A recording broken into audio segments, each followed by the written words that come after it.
আসসালামু আলাইকুম। আশা করি আপনারা ভালোই আছেন। আমিও ভালো আছি আলহামদুলিল্লাহ। এখানে শিং মাছ নিয়ে নিলাম। শিং মাছে দেখেন ডিম হয়েছে। আজ আমি শিং মাছটা ভুনা করব। আমি একটা কড়াইতে তেল দিয়ে পেঁয়াজটা আমি ভেজে নিচ্ছি।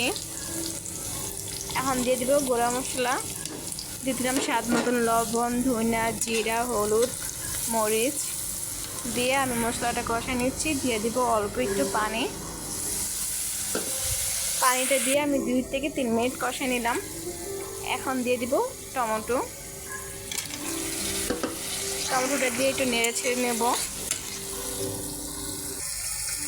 এখন দিয়ে দিব ধুয়ে রাখা মাছ, শিং মাছগুলো দিয়ে দিলাম। শিং মাছটা এখনও আমি একটু নেড়ে দিচ্ছি যাতে মশলাগুলো শিং মাছের মধ্যে একটু ঢুকে।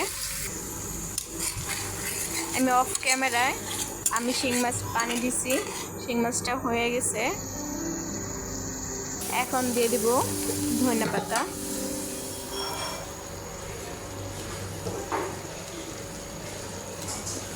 আবার একটু নেড়ে দিব।